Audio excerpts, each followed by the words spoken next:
Hi friends, it's Zaft, and now we're going to be taking our second look into another raid for us to run and get transmog and collectibles from. This one is a little bit more complicated. We're going to Blackwing Lair. Now if you saw my last video on Molten Core, you saw how we were able to get there from Orgrimmar. There's a portal that takes you directly to Twilight Highlands. From Twilight Highlands, you can then fly to Blackrock Mountain, either entering through the Searing Gorge or the Burning Steps. Now, once you're inside, you want to make sure that you are at this central pillar. As we can see, Blackwing Lair's entrance to the raid is right there, but we can't access it directly like this. We have to come over here. Now you can know that you're at the right entrance because it's the only doorway that's up in these balconies, right? So we're gonna fly in over there. Once you're in, instead of going straight, you're going to take this right. This person's on the right track. Warius? They're doing all the right things. Oh, they're doing something different. Just kidding.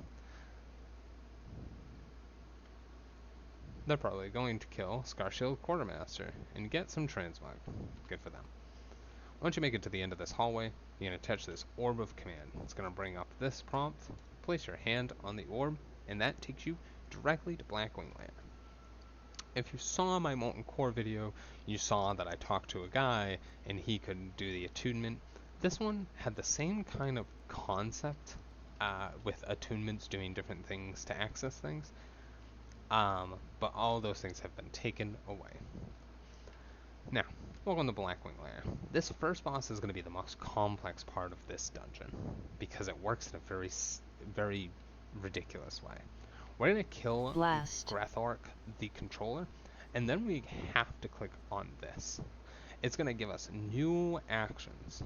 We're going to make sure that we're spamming our 2 key, forcing him to destroy his eggs. You're going to run around. It is instant cast on a global cooldown. Nice and easy. You're going to be sort of close to him. You can do them from pretty far away, but this is too far away. So we gotta get closer. Now you do gotta make sure that you can get all of these. You can get them all in one channel cycle. If for whatever reason you're not getting them all and you know that the channel is going to end soon, as shown by that cast bar, you can disable it early, walk him far away from you, and make sure to re-click on the orb. Once all the eggs are done, it's going to Blast. pop him, and now we can kill him. If you kill him early, if you do any of those things not in that sequence, just came off of our Molten Core run, if you do anything differently, you'll die. It auto destroys the instance. The instance stops working. Next we go into Valistraz, the Corrupt. I'm going to talk to her a little bit, and she's going to get up. I'm actually going to put down a Jeeves here so that way I can sell. There's a little bit of RP going on, so if you have some emails that you gotta check, maybe some things that you gotta send out to friends, make sure to do them while you're waiting for Velstraz to become corrupt. Do all these things. I'm keeping these BOEs because I want to give them to my Disenchanter. I want to get some shards out of them.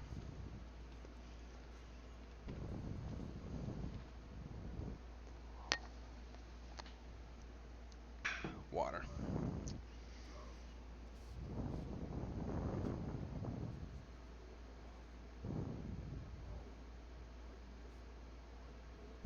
Blast. Once you've been zapped, you can attack. Pretty simple. Velstraz the Corrupt. Dead. Let's move right along. After this, we're going to go up here. We're going to go into the Halls of Strife. Halls of Strife is a bit of an interesting section. Only because it's going to be, maybe, the longest part of your run. Depending on your class, of course. You want to save some of your movement spells for this section and this section alone. You also want to make sure that you have something that clears movement and pairing. all of these towers, what they do is they put out this suppression aura, right? But if we throw on our freedom and run through it, we're cooking with gas. And I'm back to it. Blast. But now we can bubble and keep running through it. You can aggro as much stuff as you want here. It's not going to super impair you. Aside from that, it will actually. That actually does impair you. But your aim is for that door as much as possible. Blessing of Freedom, really great.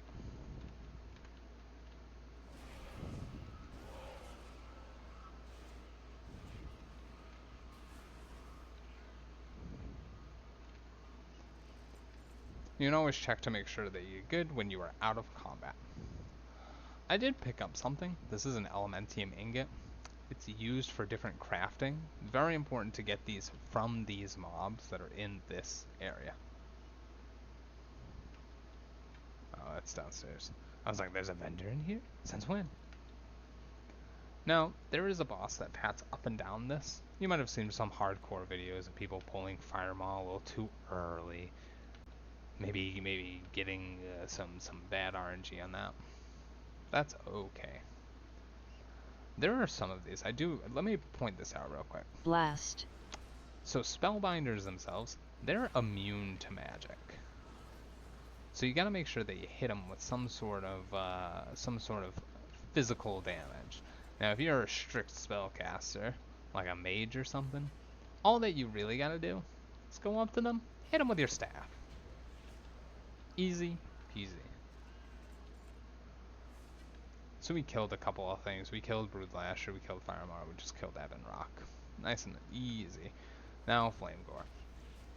Firemaw, Ebon Rock, and Flamegore all share about the same-ish loot. So if you don't get loot on one of them, or you don't get quite what you're looking for on one of them, don't worry. You got two more chances. Draconic Avenger is massive. Massive. It is an amazing, very unique transmog that is insane that I got while doing this. That was cool. To get out Chromagus, you gotta unlock his door, you gotta let him out. Blast. And then give him the old what for. Last step is gonna be Nefarian. Nefarian is a straightforward boss. It is a funny boss that I do love the mechanics for. There's a lot of downtime while we wait for him to like do his RP in his first phase and stuff, so I'll talk a little bit about it.